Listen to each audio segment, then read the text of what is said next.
Agachó la cabeza y empezó a nadar, lanzando un brazo tras otro y empujándose con los pies tan fuerte como podía. No tenía sensación de movimiento, salvo por el tirón oblicuo de las olas. No se atrevía a levantar la vista, se impulsó aún con más fuerza. Cuando alzó la cabeza para respirar, advirtió que se había desplazado un poco hacia el norte. Se encontraba algo más cerca de la cueva. Eso la alentó, pero no disipó el pánico. Estaba al límite de sus fuerzas. Las piernas y los brazos le dolían. Le ardían los pulmones. Su respiración era apenas un jadeo entrecortado. Volvió a toser. Tomó aire nuevamente. Hundió la cabeza y siguió nadando. Aún con la cabeza bajo el agua, oía el estruendo de las olas contra el acantilado. Nadó con ahínco. Las corrientes y el oleaje la arrastraban a la izquierda y derecha, adelante y atrás. Era inútil. Así todo lo intentó. Gradualmente, el dolor de los músculos se convirtió en una molestia regular y difusa. Tuvo la sensación de haber convivido siempre con aquel tormento y gradualmente dejó de notarlo siquiera. Continuó nadando, ajena a todo. Al percibir que una ola volvía a levantarla, alzó la cabeza para tomar aire. Sorprendida vio que la cueva se hallaba muy cerca. Unas cuantas brazadas más y estaría dentro. Había esperado que la corriente fuese menos intensa en las inmediaciones de la cueva, pero no era así. A ambos lados de la entrada las olas embestían a gran altura y el agua subía por la pared del acantilado para después resbalar nuevamente hasta el mar. No vio el barco por ninguna parte. Agachó la cabeza una vez más y reuniendo fuerzas de flaqueza siguió braceando. Una creciente sensación de debilidad se adueñaba de todo su tiempo. No aguantaría mucho más. Sabía que el mar la empujaba hacia el acantilado. Oía más cerca el ruido del rompiente. De pronto la levantó una ola enorme y la llevó hacia el acantilado. De nada servía resistirse. Alzó la cabeza para mirar y solo vio oscuridad, una oscuridad absoluta. Agotada y dolorida, comprendió que se encontraba en el interior de la cueva. Las olas la habían arrastrado hasta allí. El estruendo del rompiente le llegaba hueco y resonante. La oscuridad era tal que no veía las paredes. La corriente era fuerte y la empujaba hacia adentro. Jadeó y trató en vano de nadar en contra. Rozó las rocas y sintió un dolor penetrante. A continuación la corriente siguió impulsándola hacia las profundidades de la cueva. Pero ahora había una diferencia. De lo alto llegaba una tenue luz y el agua parecía resplandecer alrededor. El oleaje amainó. Le costaba menos mantener la cabeza sobre el agua. De pronto vio enfrente una luz viva, muy viva, el final de la cueva. La corriente siguió empujándola y como por arte de magia se encontró de pronto al aire libre, en medio de un ancho río lodoso, rodeada de un denso follaje. Hacía calor y no soplaba ni la más leve brisa. Oyó los reclamos lejanos de las aves. Delante, en un recodo del río, asomó la popa del barco de Dodgson, ya amarrado. No vio a nadie, ni lo deseaba. Haciendo acopio de las pocas fuerzas que le quedaban, nadó hacia unos mangles que crecían apretadamente en el agua junto a la orilla. Demasiado débil para seguir, se asió a una raíz y flotó de espaldas en la suave corriente, mirando al cielo y respirando hondo. Pasado un rato, recobró fuerzas suficientes para desplazarse por el agua agarrándose a las raíces de los mangles hasta llegar a una brecha en el follaje que conducía a un pequeño claro en la orilla. Mientras salía a rastras del río, advirtió en el barco varias huellas de animal bastante grandes. Eran unas extrañas pisadas de 3 dedos, cada una en el barro, de los cuales terminaba en una enorme uña. Se agachó para examinarlas de cerca y de pronto notó que la tierra vibraba bajo sus manos. Un descomunal sombra se proyectó sobre ella. Cuando levantó la vista, vio perpleja el vientre claro y curtido de un gigantesco animal. Estaba demasiado débil para reaccionar e incluso para alzar la cabeza. Lo último que vio fue un enorme pie y correoso que se hundía en el lodo junto a ella. A la vez oyó un blando resoplido. Entonces, vencida súbitamente por el cansancio, se desplomó de espaldas y perdió el conocimiento. Dodgson. A unos metros de la orilla del río, Louis Dodgson montó en el Jeep Wrangler modificado y cerró la puerta. En el asiento contiguo, Howard King, retorciéndose las manos, dijo: «¿Cómo has podido hacer eso?» «¿Hacer qué?», preguntó George Baselton desde detrás. Dodgson no contestó. Hizo girar la llave de contacto y el motor se puso en marcha. Colocó la palanca de cambios en la posición de tracción a las 4 ruedas y el jeep se alejó del barco montaña arriba, adentrándose en la selva. «¿Cómo has podido?», repitió King, nervioso. «Hablo en serio». «Ha sido un accidente», justificó Dodgson. «¿Un accidente? ¿Un accidente?» «Exacto, un accidente», afirmó Dodgson tranquilamente. «Se ha caído por la borda». «Yo no he visto nada», declaró Baselton. King movió la cabeza en un gesto de desesperación. «Por Dios, ¿y si alguien viene a investigar ¿Si alguien viene a investigar qué?», lo interrumpió Dodgson. El mar estaba revuelto. Ella se encontraba en la proa. Vino una ola grande y se la llevó.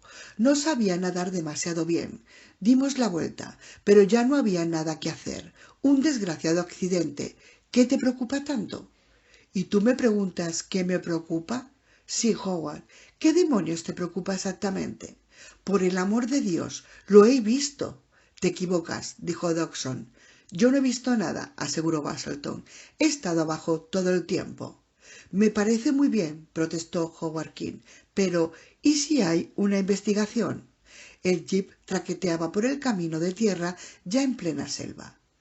«No la habrá», garantizó Dodgson. «Se marchó de África apresuradamente y no comunicó a nadie a dónde iba». «¿Cómo lo sabes?», gimoteó King. «Porque me lo dijo ella, Howard. Por eso lo sé. Ahora coge el mapa y deja de lloriquear. Cuando aceptaste mi oferta ya conocías las condiciones. No sabía que acabarías matando a alguien». «Howard», dijo Dodgson con un suspiro, «no va a pasar nada. Saca el mapa de una vez». «¿Cómo estás tan seguro?», insistió King. «Porque sé lo que tengo entre manos», afirmó Dodgson. «Por eso, a diferencia de Malcolm y Thor, que andan por algún rincón de esta maldita selva haciendo vete tú a saber qué». La mención de los otros hombres despertó en King nuevas dudas. Inquieto comentó: «Quizá nos los encontremos». «No, Howard, eso no va a ocurrir. Ni siquiera se enterarán de que hemos venido. Solo vamos a estar en la isla 4 horas. ¿Recuerdas? Hemos desembarcado a la 1. Regresamos al barco a las 5. Llegaremos a puerto a las 7. A las 12 de la noche estaremos de vuelta en San Francisco y listo». Finito. Después de tantos años tendré lo que debería haber conseguido hace ya mucho tiempo. «Los embriones de dinosaurio», apuntó Baselton. «¿Embriones?», preguntó King sorprendido. «No, ya no me interesan los embriones», aclaró Dodgson. «Años atrás buscaba embriones congelados, pero ahora ya no hay razón para molestarse con los embriones. Ahora quiero huevos fecundados, y dentro de 4 horas dispondré de huevos de todas las especies que habitan en la isla». «¿Cómo piensas lograrlo en 4 horas?» «Porque ya conozco el emplazamiento exacto de todos los puntos de reproducción de la isla. El mapa, Howard». King desplegó el mapa.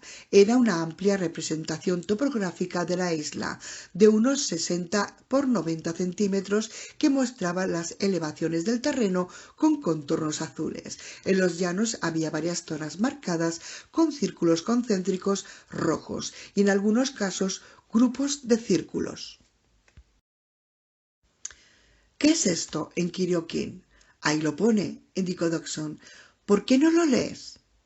datos Sigma, Landsat, Nordstat, espectros mixtos, Rep, RAF, RI. Y luego una serie de números. No, espera, de fechas. Correcto, afirmó Dodgson. Fechas. ¿Fechas de paseo?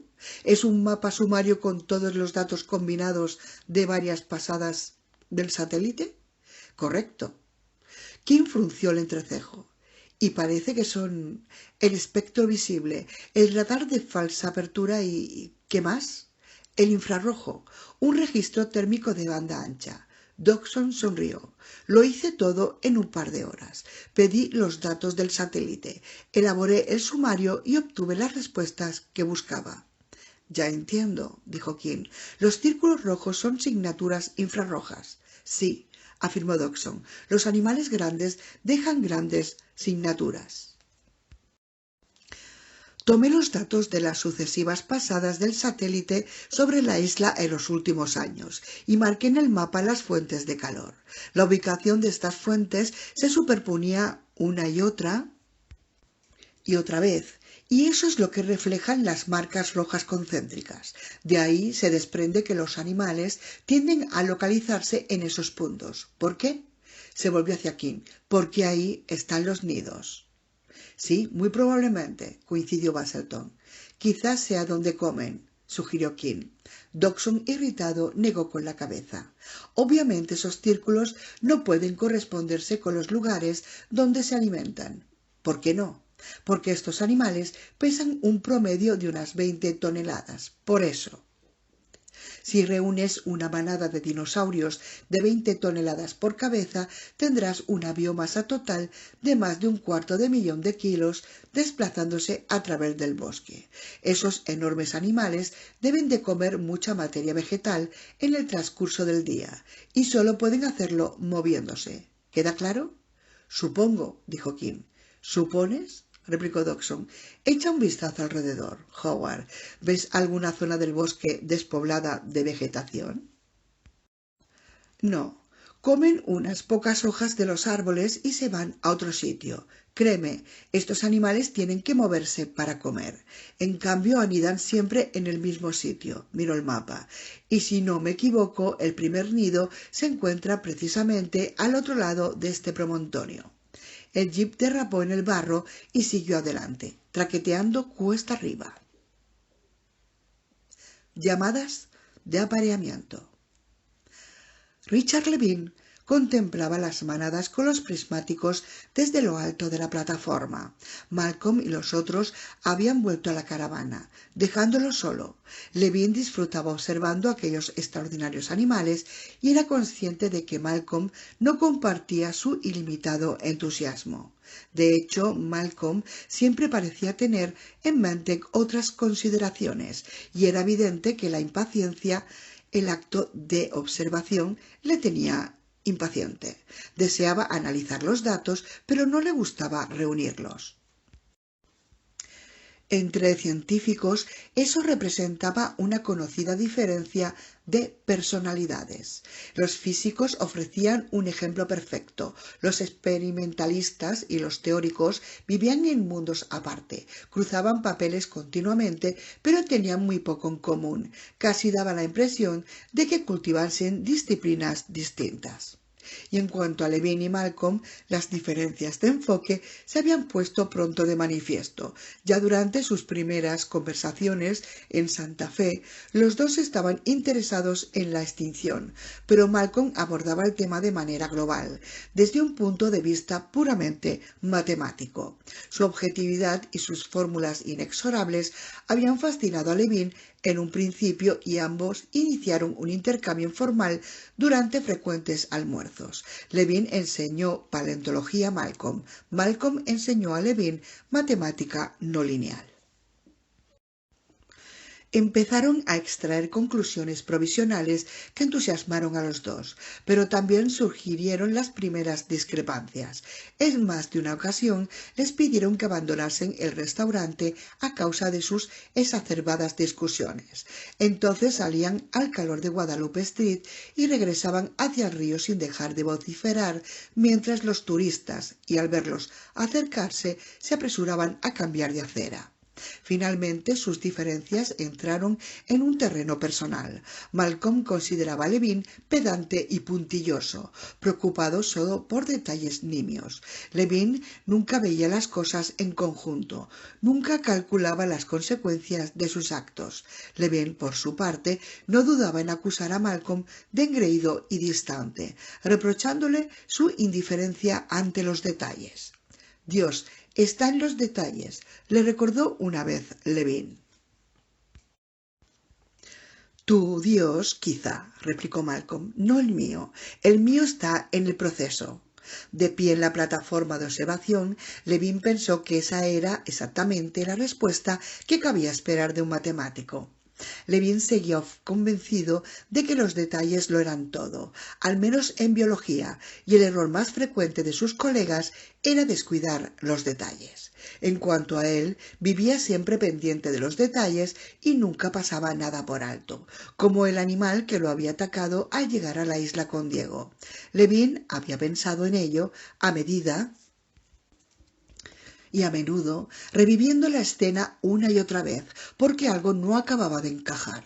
El animal había atacado rápidamente y Levin se había quedado con la idea de que poseía la forma básica de un terópodo, erguido sobre las patas posteriores, cola rígida, cráneo grande, lo usual, pero durante el breve instante en que vio a la criatura, le pareció advertir también una peculiaridad en torno a las órbitas, que le indujo a pensar que podía tratarse de un Carnotaurus sastrei, de la formación de Gorrofrigo, en Argentina.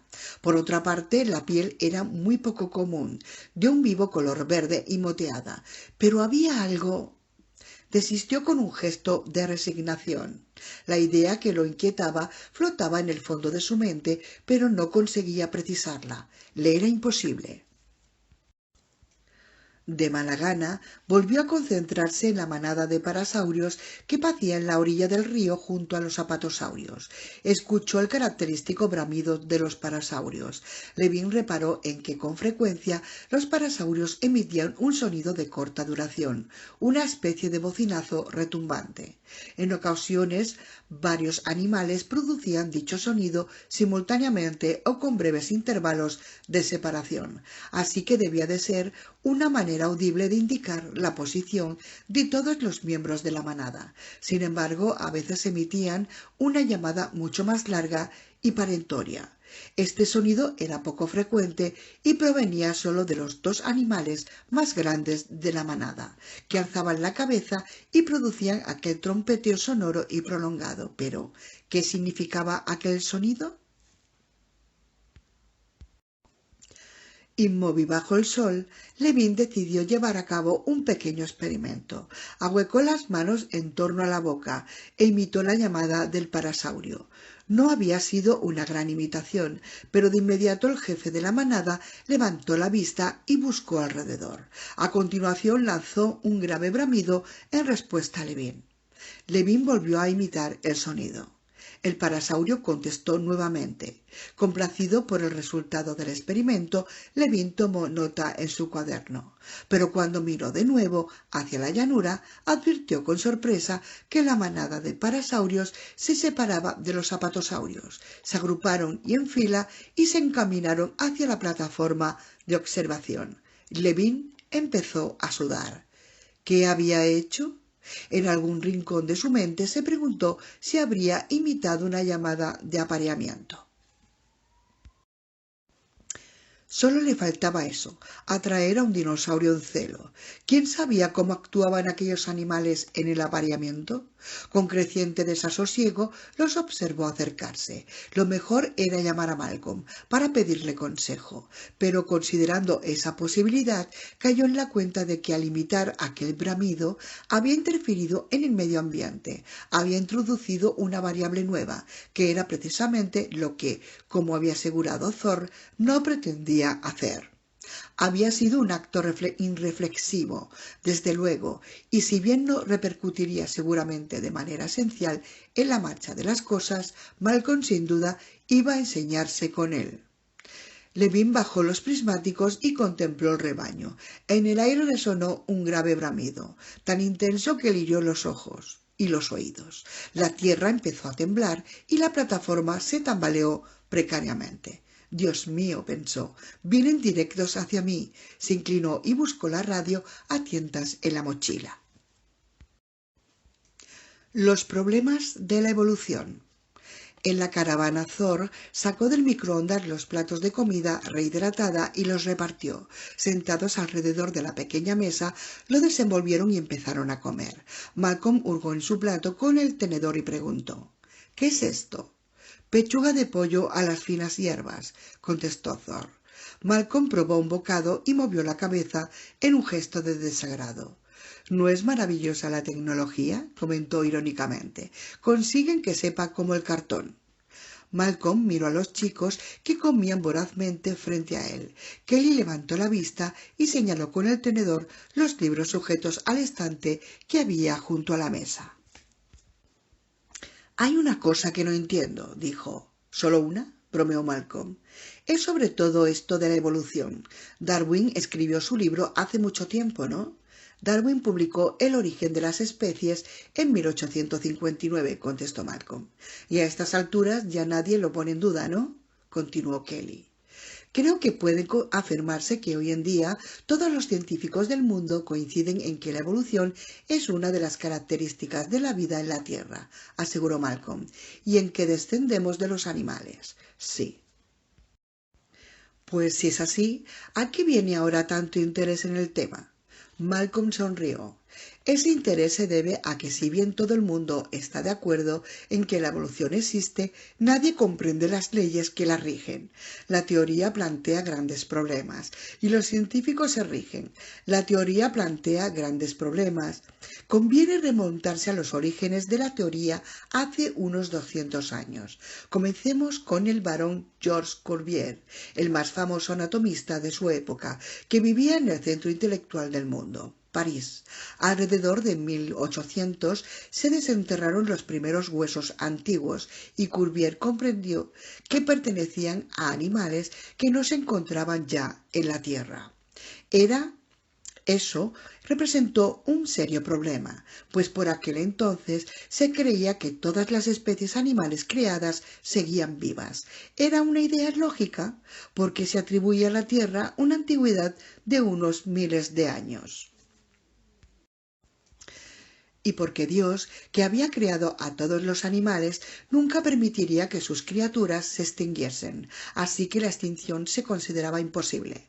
Para Cuvier, el hallazgo de aquellos huesos supuso un verdadero tormento, pero finalmente llegó a la conclusión de que, con Dios o sin Dios, muchos animales se habían extinguido a causa, pensó, de catástrofes planetarias, como por ejemplo el diluvio universal. «Entiendo». De modo que Cuvier, a su pesar, acabó aceptando la extinción, prosiguió Malcolm, pero no así la evolución. Para Cuvier, la evolución no existía. Unos animales morían y otros sobrevivían, pero ninguno evolucionaba. En su opinión, los animales no cambiaban. Entonces llegó Darwin, que afirmó que los animales sí evolucionaban y que los huesos desenterrados pertenecían de hecho a los predecesores de los animales vivos. Las consecuencias de la teoría de Darwin sobresaltaron a mucha gente. Se resistían a admitir que las creaciones de Dios cambiasen y que hubiese monos en sus árboles genealógicos. Lo consideraban vergonzoso y ofensivo. La controversia fue encarnizada, pero Darwin acumuló una gran cantidad de datos objetivos y presentó argumentos contundentes, así que su idea de la evolución fue aceptada gradualmente por los científicos y por el mundo en general. Pero la duda básica seguía sin resolverse. ¿Cómo se produce la evolución? Para eso Darwin no tenía una buena respuesta. La selección natural, apuntó Harvey. Sí, esa fue la explicación propuesta por Darwin. El medio ambiente ejerce una presión que favorece a ciertos animales y estos se reproducen más fácilmente en las siguientes generaciones. Así tiene lugar la evolución. Pero como mucha gente advirtió, esto no era de hecho una explicación, simplemente era una definición. Si un animal sobrevive, debe de haber superado la selección. Pero, ¿qué características de ese animal son favorecidas? ¿Y cómo actúa realmente la selección? Darwin lo ignoraba y nadie aportó una sola idea al respecto durante los siguientes 50 años. Pero son los genes, afirmó Kelly. En efecto. Bien, llegamos al siglo XX. Se redescubre el trabajo de Mendel con las plantas. Fisher y Wright llevan a cabo estudios de población. Pronto averiguamos que los genes controlan la herencia, sea lo que sean los genes. Recordar que durante la primera mitad del siglo, hasta pasada la Segunda Guerra Mundial, nadie tenía la menor idea de qué era un gen. A partir de los descubrimientos de Watson y Crick en 1953, supimos que los genes eran nucleoicos dispuestos en una doble hélice. Magnífico. Y también conocimos la existencia de las mutaciones. Así pues, a finales del siglo XX disponemos de una teoría de la selección natural que sostiene que las mutaciones se producen espontáneamente en los genes, que el medio ambiente favorece las mutaciones útiles y que partiendo de ese proceso de selección tiene lugar la evolución. Es simple y claro. Dios no interviene en ningún momento, no ha implicado ningún principio organizativo superior. En definitiva, la evolución no es más que el resultado de un puñado de mutaciones que sobreviven o mueren. ¿Correcto? Correcto, contestó Arby. Pero esta idea presenta ciertos problemas, declaró Malcolm.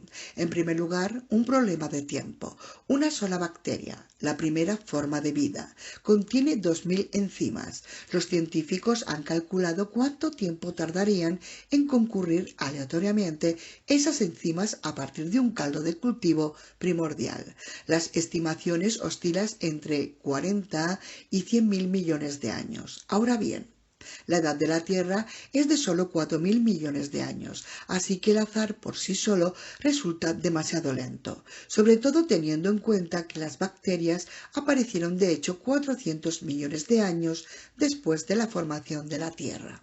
Es decir, la vida surgió muy deprisa, y por eso algunos científicos afirman que la vida en la Tierra debe de ser de origen extraterrestre.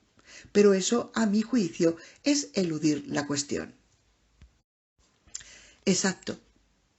En segundo lugar está el problema de la coordinación. Si aceptamos la actual teoría, la increíble complejidad de la vida se reduce a una acumulación de sucesos aleatorios, un puñado de accidentes genéticos concatenados. Sin embargo, cuando uno observa detenidamente los animales, da la impresión de que muchos elementos hayan evolucionado simultáneamente.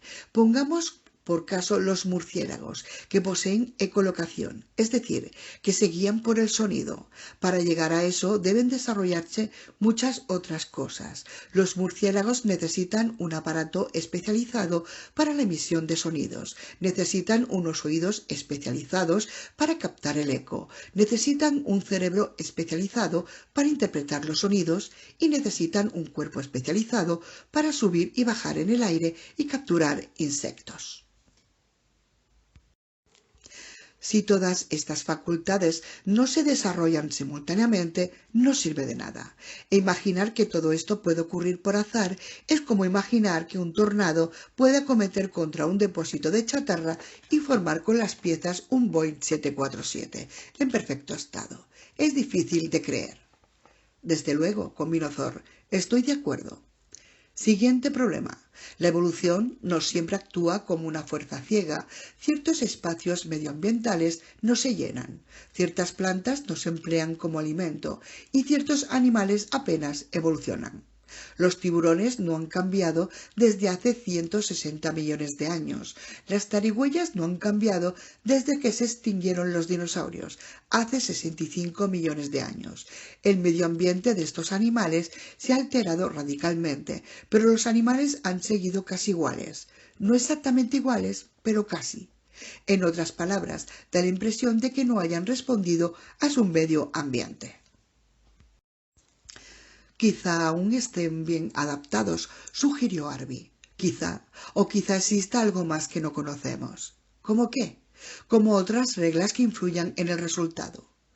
¿Quieres decir que la evolución está dirigida?, preguntó Thor. No, contestó Malcolm. Eso es creacionismo y no explica nada. Nada en absoluto. Lo que digo es que la selección natural que actúa en los genes no da cuenta de todo. Sería demasiado sencillo. Intervienen también otras fuerzas. La molécula de la hemoglobina es una proteína que se pliega y envuelve como un sándwich un átomo central de hierro que atrae el oxígeno. La hemoglobina se expande y contrae cuando toma y cede oxígeno, como un minúsculo pulmón molecular. Ahora conocemos la secuencia de aminoácidos que constituye la hemoglobina, pero ignoramos cómo plegarla. Afortunadamente no es necesario saberlo, pero si creamos la molécula se pliega por sí sola, se organiza ella misma.